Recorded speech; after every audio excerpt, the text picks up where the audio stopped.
Hello అండి, నమస్తే. లయ వంటింటి ముచ్చట్లు ఛానల్కి స్వాగతం. సోమవారం రోజండి ఐసుతోటి ఇలా శివలింగం చేశానండి. చాలా బాగా వచ్చింది. చందనం రాసి బొట్టు పెట్టాను. 2 శివలింగాలు కూడా చాలా బాగా వచ్చాయండి. చందనం, విభూది, మారేడు దళాలు, జిల్లేడు పువ్వులు, పారిజాతం పువ్వులు అన్నీ స్వామివారికి ఇష్టమైన వాటితో పూజించుకున్నానండి. చూడండి, చాలా బాగా వచ్చిందనమాట. శివుడు, పార్వతి మొట్టమొదటిసారిగా భూమండలానికి వచ్చిన రోజే మహాశివరాత్రిగా చెబుతారండి. ఈరోజు శివతత్వాన్ని తెలుసుకోవడం వల్ల, ఆరాధించడం వల్ల శివతత్వం ప్రాప్తిస్తుంది అంటారు. అక్కడ జిల్లేడాకులు పెట్టానండి శివలింగం పెట్టుకోవటానికని. పారిజాతం పువ్వులు అన్నీ రెడీ పెట్టుకున్నాను. పసుపు, చందనం కలిపిన వాటర్ అండి అలా బౌల్లో పోసి ఫ్రిడ్జ్లో పెట్టానమాట. ఐస్ గడ్డగట్టాక తీసానండి. అదిగో అట్లా ఏర్పాటు చేశాను. శివలింగం ఆకారం వచ్చింది, కరెక్ట్ షేప్ వచ్చిందండి, చాలా బాగా వచ్చింది. అదిగో లింగం కోసమని అట్లా గ్లాసులో పోసానండి, కరెక్ట్గా వచ్చింది. మీకు ప్లేటు కొంచెం అడ్డుగా వచ్చిందండి, చాలా బాగా వచ్చిందనమాట. 2 శివలింగాలు కూడా చాలా బాగా కుదిరాయి. అందుకే నేను పూజ చేసిన వీడియో మీకు పెట్టానమాట. చందనం రాసి బొట్టు పెట్టి అలంకరించాను. లింగోద్భవ సమయంలో మానవుడు నిద్రించకూడదంటండి. ఆ రోజు పగలు కూడా పడుకోకూడదు అని చెప్తున్నారు. బిల్వదళంతో తప్పకుండా పూజించాలంటండి. ఎందుకంటే మూడు గుణాల రోగాల్ని దూరం చేస్తాయి బిల్వదళాలు అని చెప్తున్నారండి. పురాణాలలో అలా తెలియచేస్తున్నారు. అంటే 3 రకాల 3 గుణాల రోగాలనంటండి. అదిగో చందనము, విభూది, శ్వేత అక్షంతలు, మారేడు దళాలు, పారిజాతం పువ్వులు, తెల్ల జిల్లేడు పువ్వులు పెట్టి పూజించుకున్నానండి. ఈ తెల్ల శివలింగానికి కూడా గంధం బొట్టు పెట్టానండి, కానీ మీకు క్లారిటీగా కనిపించట్లేదు.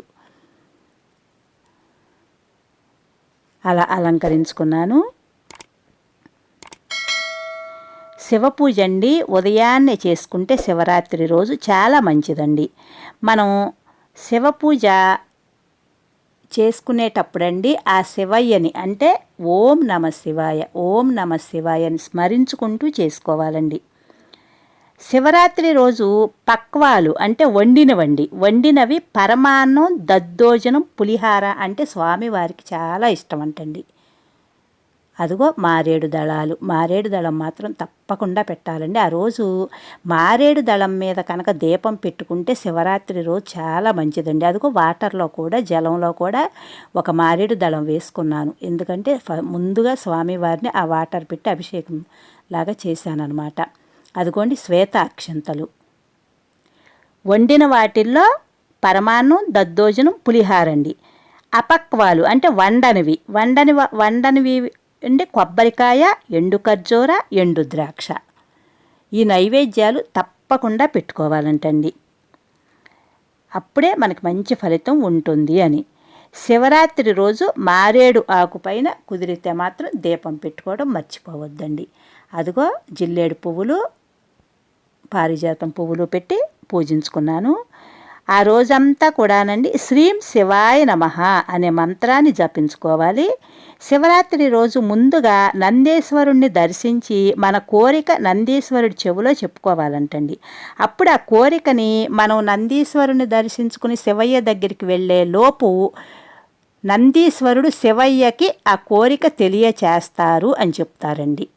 అంటే మనం శివయ్య దగ్గరికి వెళ్ళేలోపే ఆ కోరిక శివయ్యకి చేరిపోతుంది అని. అంటే నందీశ్వరుడు కూడా ముఖ్యమే అని చెప్తున్నారు. తప్పకుండా ఆ రోజు దేవాలయాన్ని దర్శించుకోవాలండి, శివాలయాన్ని. అదిగో చూడండి, చాలా బాగా వచ్చాయి 2 కూడాను. ఇప్పుడు ఆ పూజ అంతా అయ్యాకానండి అలా కొంచెంసేపు, చాలాసేపు ఉంచాను, ఎక్కువ టైమే ఉందండి. తరువాత ఇంకా తీసి వాటర్లో కలిపి మొక్కలకు పోద్దామని ఇంకా వాటర్లో కలిపానమాట.